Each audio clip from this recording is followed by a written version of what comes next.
On the right. On the right.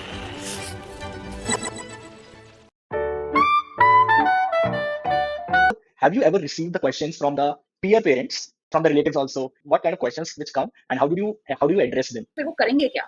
You do get a few looks ki, oh really? Seriously? So, like, what about your kids? Do they receive some questions from other children around them? So I think when I chose to step on this journey, of course, it was imperative to discuss it with your partner and have both the parents on board. So Manu was quite supportive, yet he had his reservations and Certain things from your response. Am I correct, or is it something else? If both the parents are working, can the unschooling be done? Or we need one parent actually at home with the kid engaging in different experiences, not just at home, but even let's say in your example, you guys are traveling. So one of the partner might be traveling, and one of the other partner has to go office in the same city. So how does that reality looks like? you make your own reality, is what I would say. If both the partners are working, of course, it's going to be an extremely challenging situation because if you are choosing to homeschool or the learning to happen at school at home, and if you've taken that, or if you made that choice on behalf of the child to begin with, then surely it's your responsibility, I would say. Then you are looking at other avenues of your life and taking that decision. Again, going back to why are you choosing it? What is it that is kind of nudging you to take this path? Of course, you have a lot of options. You can have helps, you can have grandparents as your supporting system. You do have a lot of classes which run online and offline in today's times. So a structure can be formed, can be maintained. um, but the reason why I chose one of the reasons why I chose is to be there with my child, to give that emotional support which we usually lose out on if the child is spending x amount of hours away from us, right? And Hmm. to learn from our children through their experiences. I think it's made me a better human, a better teacher or an educator, learning from them than from the theories that I've learned throughout my life through different courses. So everything is possible.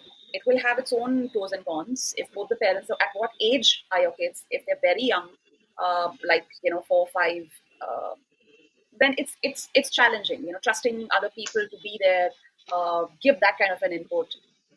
Again, going back to why would you choose to homeschool and still work? And if working is important, then why are you choosing homeschooling? So they're interconnected. Nothing is independent of each other. Everything, because it's life is interconnected. So all your decisions, all your choices have an impact on the other part of your life. So yes, and when it comes to kids, we as a family don't believe in preparing them.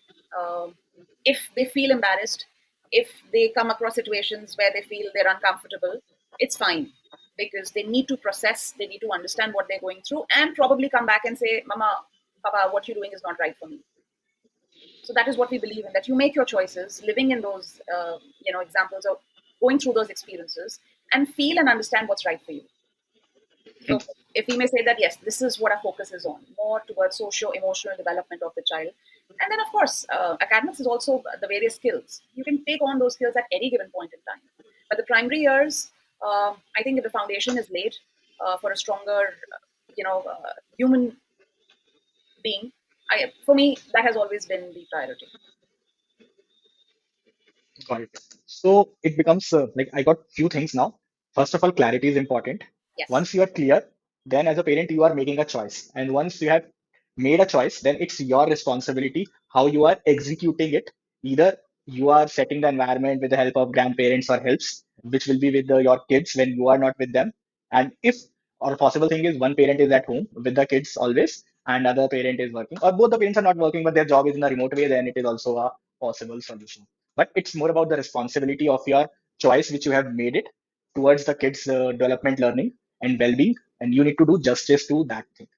So it might not be for everyone, but it will be for the someone who is mentally prepared or having a very clear picture of what's going to happen, and also okay with uncertainty which comes along with these new structures in the Uh, environment. yes, true, because a lot of uncertainty. Um, and it also kind of strengthens our belief.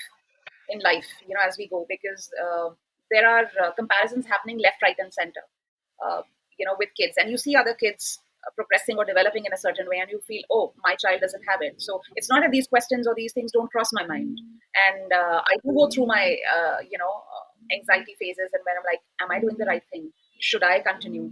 But again, going back to the question, why have I chosen this path? For what?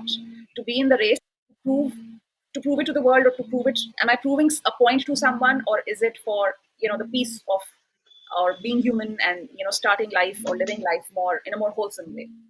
So yes, going back to your core questions or your core reality always brings you back stronger.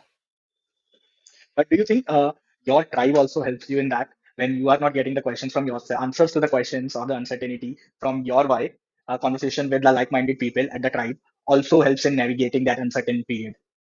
Yes, and that is why it's very important to have that parent support circle where you don't feel alone, Hmm. because it can become a very lonely journey. You're doing something, and there are no measures, there are no formal assessment papers that you get whether it's the right thing, and what's the progress, as the school card, the report card gives you. There are no formal assessments here. So what are the means for you to assess, whether it's successful, whether it's the right journey? So I think going within and understanding how you feel and how the children feel, for me, has always been the benchmark. Okay, as long as my kids are happy, I'm all right. Largely, I think I'm good to go on this journey. But having said that, But I definitely go through my lows. Where I reach my saturation point, and I'm like, no, it's not happening. I need to give it a break. but having said all of this, you said that the means of assessment. So one thing is like kid is happy, everything is going good. But how do you guys measure the success? Or the other unschooling parents measure success for different things which they are looking forward to?